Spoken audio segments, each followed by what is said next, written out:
marriage cannot go on. Proceed. I cannot proceed without some inquiry as to what has been said. I'm in a condition to prove my allegation. An insuperable impediment to this marriage exists. Please explain, sir.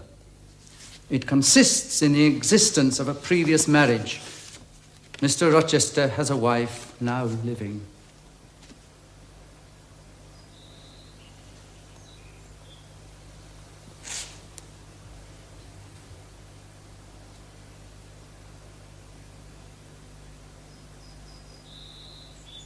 Who are you? My name is Briggs. I am a solicitor of Gray's Inn, London. And you would thrust on me a wife? I affirm and can prove that on the 20th of October, 1820, Edward Fairfax Rochester of Thornfield Hall was married to my sister, Bertha Antoinetta Mason, daughter of Jonas Mason, merchant, and of Antoinetta Mason, his wife, a Creole, at St. Michael's Church, Spanish Town, Jamaica. A record of the marriage will be found in the register of the church. A copy is appended to this statement. Signed, Richard Mace. That, if a genuine document, may prove I have been married, it does not prove the woman therein mentioned as my wife is still living. She was living 3 months ago. How do you know? I have a witness to the fact, whose testimony even you, sir, will scarcely controvert. Produce him or go to hell. Have the goodness to step forward, sir.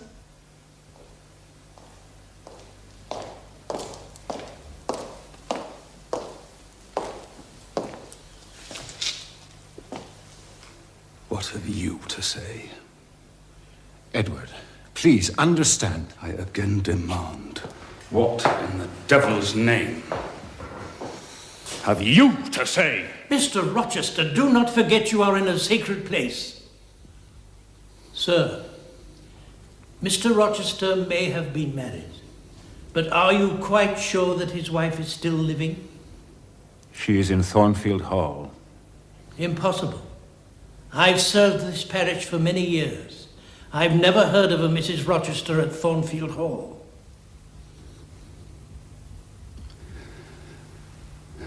No, by God. I took care none should hear of it. Or of her under that name.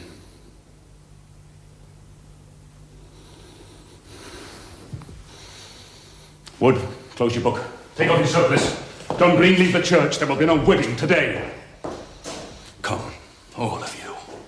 Follow me.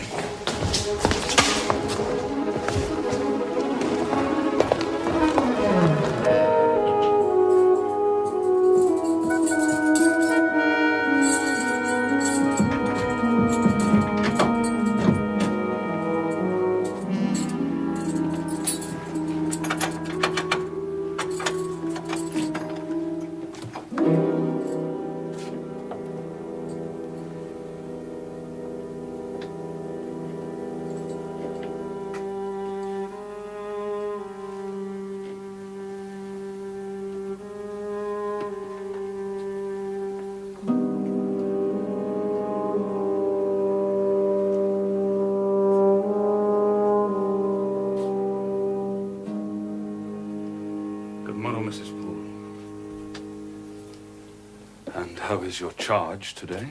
Oh, tolerable today, sir.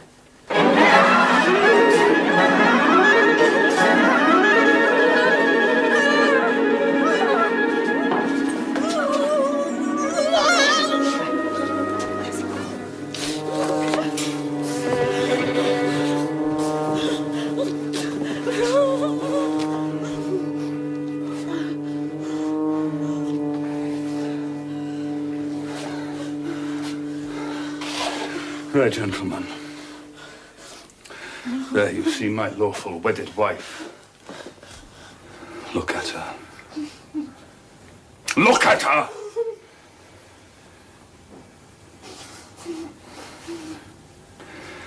And this is what I wished to have. This young girl who stands so grave and quiet at the mouth of hell. Bigamy is an ugly word. I meant to be a bigamist. But fate has outmaneuvered me, or Providence checked me. Amen. Aye. Amen! Bertha Mason is mad. She comes of a mad family, idiots and maniacs through 3 generations. Her own mother among them. As I found out after I had wed the daughter. For the whole family was silent upon the secret before. Including her brother. My friend, Richard Mason. Hey, Richard! Never fear. I'd soon strike a woman as you. Now judge whether I had a right to break the compact and seek sympathy with a human being. This girl knew no more than you. She thought all was fair and legal.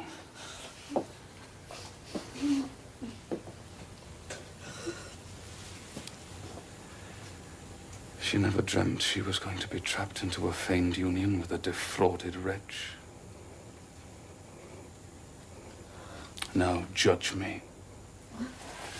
And remember with what judgment ye judge, ye shall be judged. Off with you now. I must attend to my wife.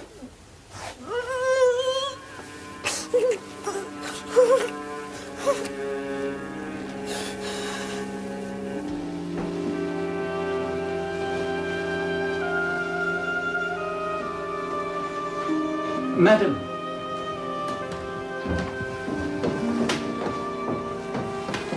Madam, you are of course cleared from all blame.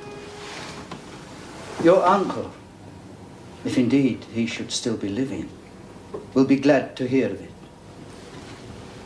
My uncle? What do you know of my uncle? Mr. John Eyre, with whom you lately and for the first time entered into communication. You wrote to him of your intended union with Mr. Rochester. What of it? How do you know Mr. Eyre? Mr. Mason is acquainted with Mr. Eyre and happened to stop off at Madeira to recruit his health. He called on him and Mr. Eyre spoke of you and your forthcoming marriage to a Mr. Rochester of Thornfield. Mr. Mason, in great distress, revealed the true state of matters. You know your uncle is confined to a sick bed. No, he never wrote of it. Alas, he is unlikely ever to rise from it. He was much alarmed and implored Mr. Mason to hasten back to England to save you from the snare into which you had fallen, referring him to me for assistance. I am thankful that I was not too late, as doubtless you must be also. That is all, sir. I am certain your uncle will be dead before you could go to him at Madeira. I think you'd better remain in England until you hear from Mr. Eyre. Or from me. Thank you.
So you come out at last.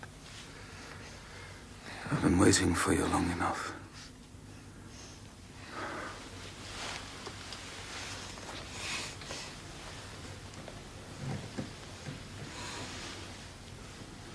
So you shun me.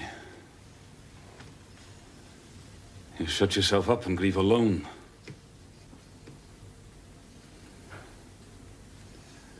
And rather you'd upbraided me with vehemence. You're passionate. I expected a scene. I was prepared for the hot rain of tears. But I wanted them on my breast.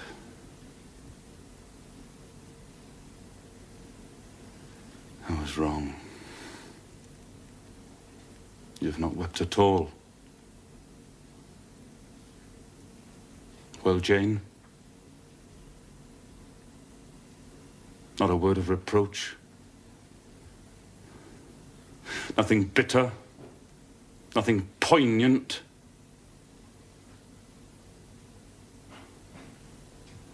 Oh, Jane. I never meant to wound you thus. Would you forgive me? You know I'm a scoundrel, Jane. Yes, sir. Then tell me so roundly and sharply. I'm tired and sick. I need some water.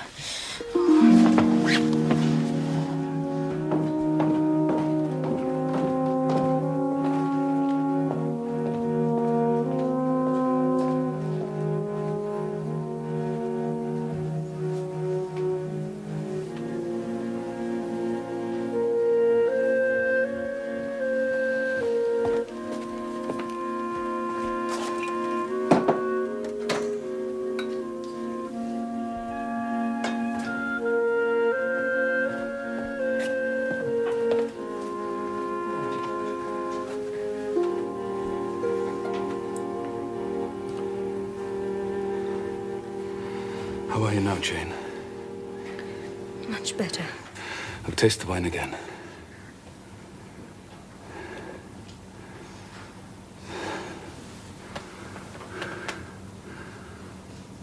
You won't kiss the husband of Bertha Mason? No.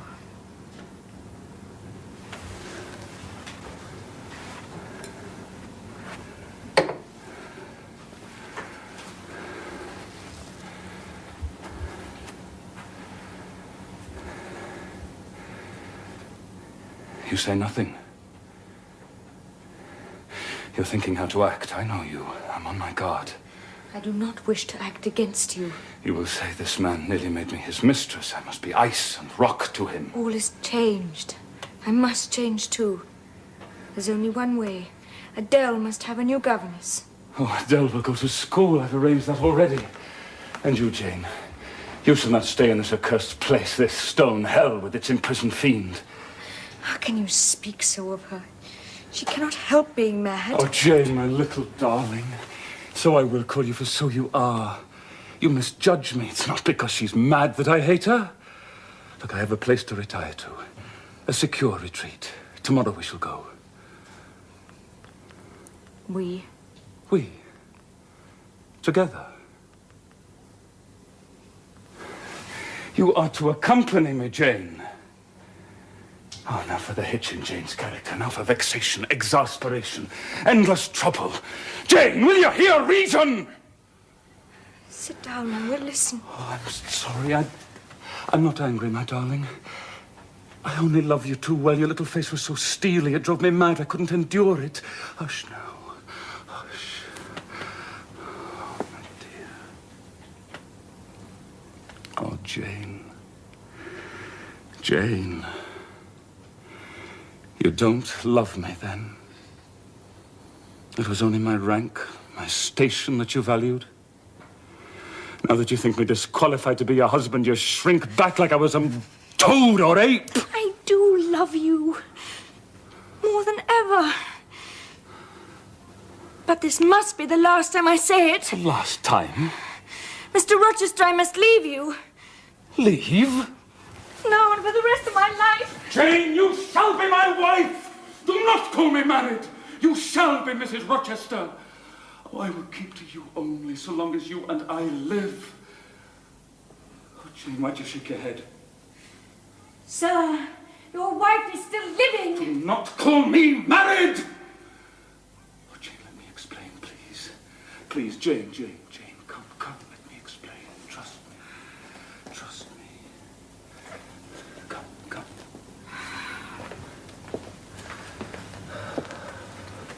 Come, sit down. Sit.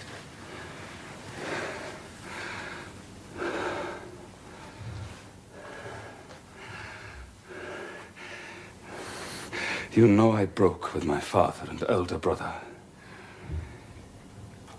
Mrs. Fairfax told me something of the matter. Oh, they are both dead. I have the estate now. But they begrudged me a farthing when I was young. They sent me out to Jamaica, and unknown to me, arranged my marriage to this woman. She was handsome then.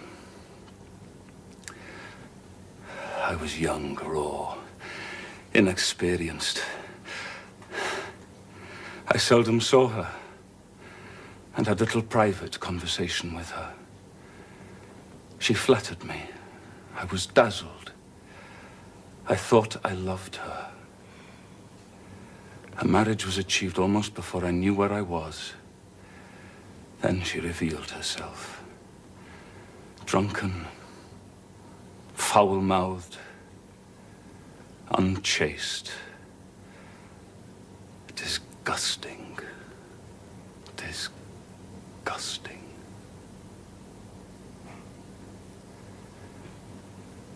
I never loved.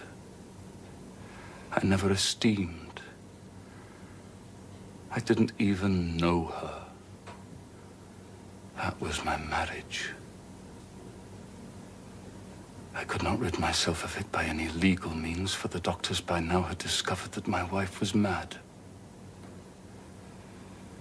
I've looked after her as well as I can, God help me. I pity you. I was wrong to deceive you. But I feared the stubbornness in your nature. I wanted to have you safe before hazarding the truth. This was cowardly. I should have appealed to your noble and generous heart from the first, pledged my fidelity, then asked for yours, as I do now. Jane, give it me now. Why are you silent, Jane? You understand what I want of you, just this promise to be mine.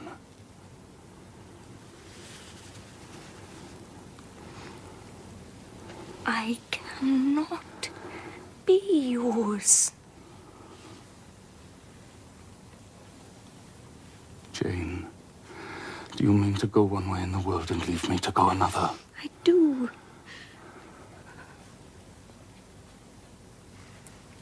Do you mean it now? I do. And now? I do. Oh, Jane, this is bitter. It is wicked. It would be wicked to obey you.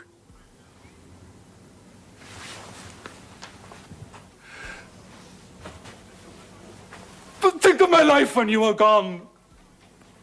All happiness will be torn away with me. What shall I do, Jane? Where turn for a companion? Where turn for hope? Do as I do.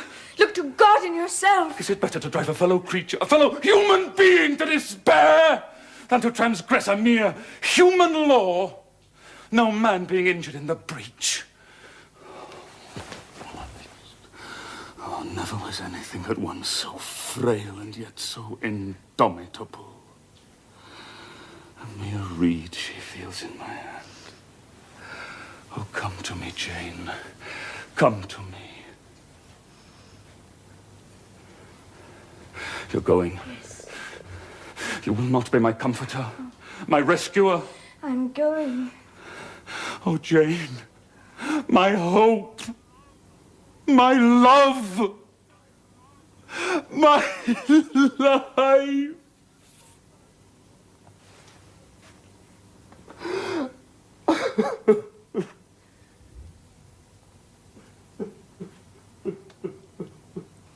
God bless you.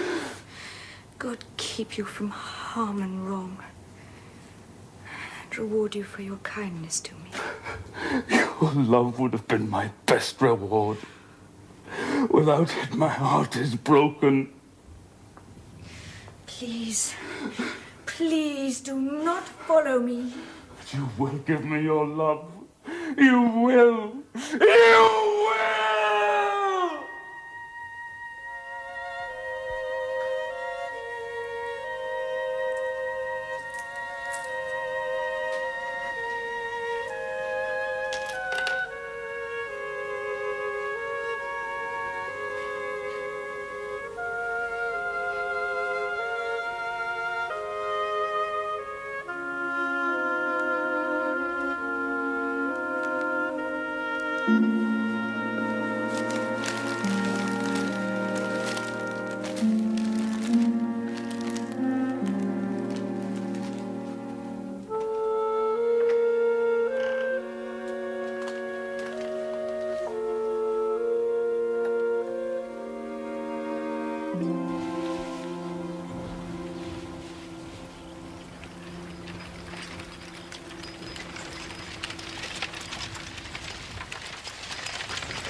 Where are you going? Oh, Blossom. Where is that? It's a fair long way. How much must I pay to go there? 30 shillings. I have only 20. That'll take you to Whitcross. Thank you. Get in.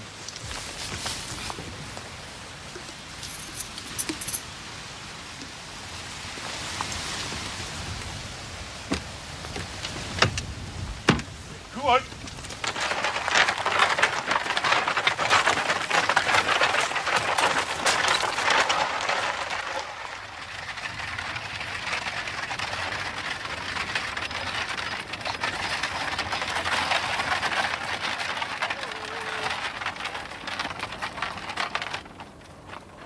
Whitcross.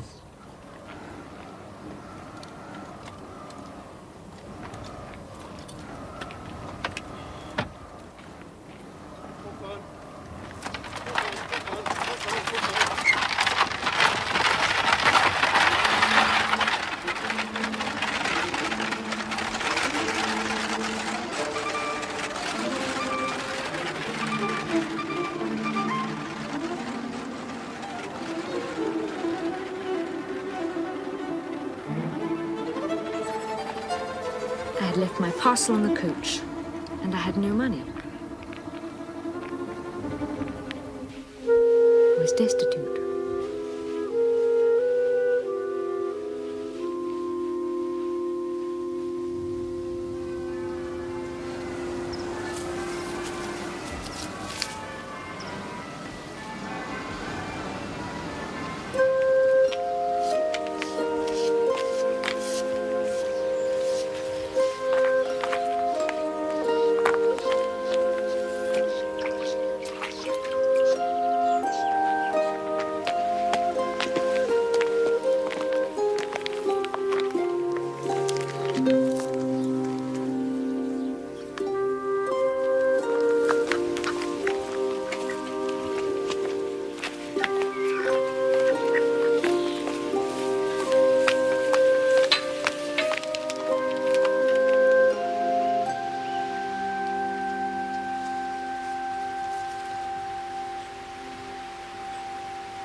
And what may you be wanting, miss?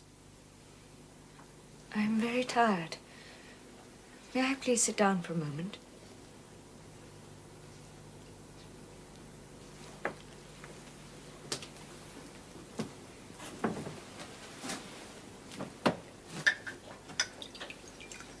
Can you tell me, please, is there any dressmaker or plain needleworker in the village? Aye. Quite as many as there's work for. Do you know of any place where a servant is wanted? Nay, I couldn't say. Is there any other work? Only for men in the farms and in Mr. Oliver's foundry. What do the women do? I know not. Some does one thing, some another. Poor folk must get on as best they can. Good morning, Mrs. Drake. Ah, Miss Welling. I know what it is you want, don't I? Two nice fresh rolls, as usual. We love 'em for our tea.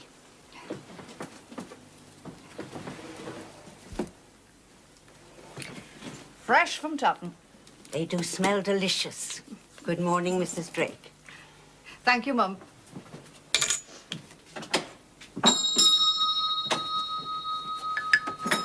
Please, would you give me a roll for this handkerchief? Nay, I don't sell stuff in that way. Half a roll or a stale bun? How do I know where you got that handkerchief? Will you take my gloves? What could I do with 'em? And I doubt if they're honestly come by either. They are mine. You take yourself off, young woman. I can't afford to feed vagrants.